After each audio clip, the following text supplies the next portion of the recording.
वे चलते थे जहाँ हम चल रहे हैं, इसी हवा में सांसें ली, इसी धरती पर लड़ाइयाँ लड़ी। इन दैत्याकार बड़े विचित्र डायनासोर ने करीब 14 करोड़ सालों तक इस धरती पर राज किया। इन डायनासोर की कई हजार प्रजातियां थी। इनमें से कुछ शाकाहारी थे, कुछ मांसाहारी, तो कुछ डायनासोर बहुत ही शांत स्वभाव के थे। वहीं कुछ डायनासोर बहुत ही हिंसक और खतरनाक थे। ये उस समय के सबसे सफल जीव थे। लेकिन फिर अचानक ऐसा क्या हुआ? आखिर वह कौन सी घटना थी जिसने इनका नामो निशान ही मिटा दिया? इसे जानने के लिए हमें करोड़ों साल पीछे जाना होगा और डायनासोर्स के उस अंतिम दिन को करीब से देखना होगा। तो आइए चलते हैं आज से 65 मिलियन साल यानी कि 6 करोड़ 50 लाख साल पीछे। आज से करीब 6.5 करोड़ साल पहले धरती पर मौसम सामान्य था। चारों ओर सूरज की रोशनी बिखरी हुई थी।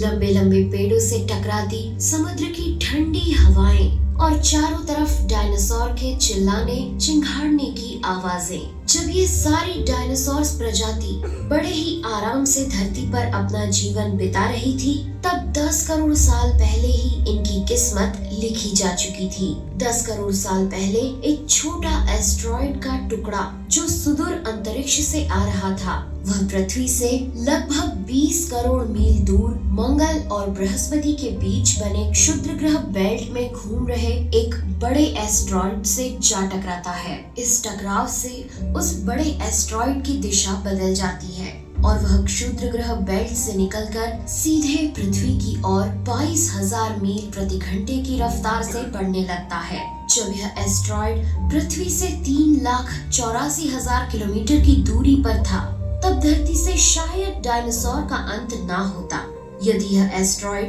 पृथ्वी के उपग्रह चांद से टकराता।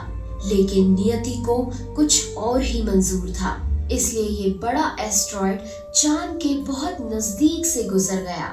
40 किलोमीटर के व्यास वाला 2 ट्रिलियन मेट्रिक टन का ये एस्टेरॉयड प्रत्येक सेकंड के साथ साथ धरती के करीब बढ़ता जा रहा था। ये एस्टेरॉयड जब पृथ्वी के वातावरण के संपर्क में आया तो इसकी रफ्तार एकाएक 70,000 किलोमीटर प्रति घंटा हो गई। पृथ्वी के वायुमंडल में घुसते ही घर्षण की वजह से ये एक भयानक आग के गोले में बदल गया। ये इतनी रफ्तार से धरती की ओर बढ़ रहा था कि सिर्फ 4 मिनट में इसने अटलांटिक ओशियन को पार कर लिया। इसकी चमक इतनी अधिक थी कि धरती पर टकराने से पहले ही हजारों जीव आग के इस दहकते गोले को देखकर पूरी तरह अंधे हो चुके थे।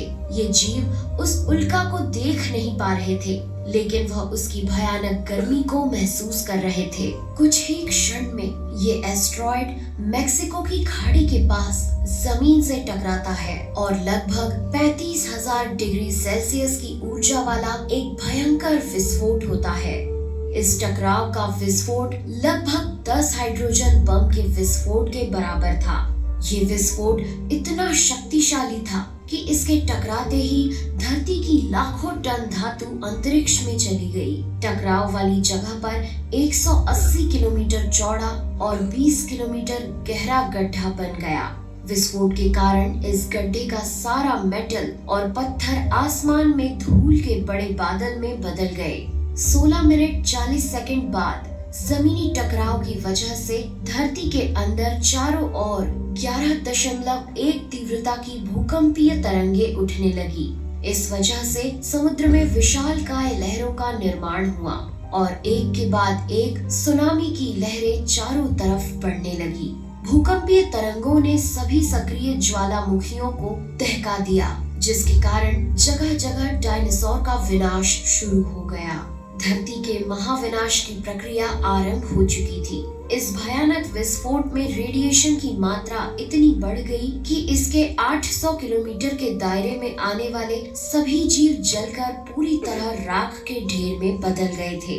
इस महाविनाश में उड़ने वाले डायनासोर इन जमीनी खतरों से तो बच निकले, लेकिन ये तो महाप्रलय की बस शुरुआत मात्र थी। विस्फोट की वजह से जो लाखों टन मेटल, पत्थर और धूल अंतरिक्ष में गया था, वह ग्रेविटेशनल पुल के कारण ठीक 40 मिनट बाद आग के गोले के रूप में पूरी धरती पर बरसने लगे। साथ ही धूल का एक बहुत बड़ा तूफान 6000 किलोमीटर प्रति घंटे की रफ्तार से पृथ्वी के दूसरी तरफ मौत लेकर आ रहा था। ये धूल के बादल कई किलोमीटर मोटे थे, जिसकी वजह से धरती पर सूरज की रोशनी का पहुंच पाना असंभव हो गया।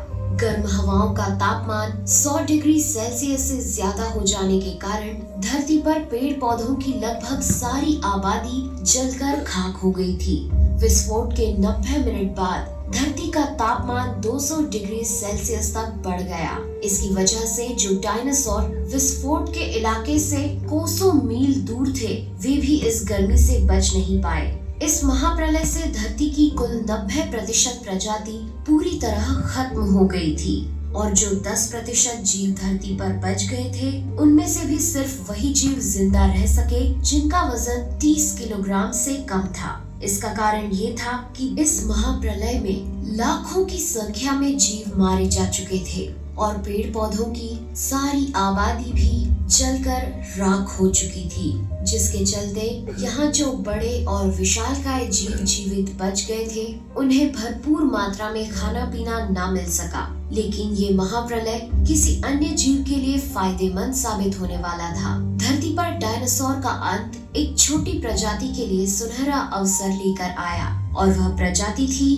मैमल्स की। मैमल्स क्या थे, कैसे बच गए महाप्रलय से, डायनासोर के अंत के बाद इंसान कैसे और कहां से आए, ये जानेंगे हम अगले एपिसोड में।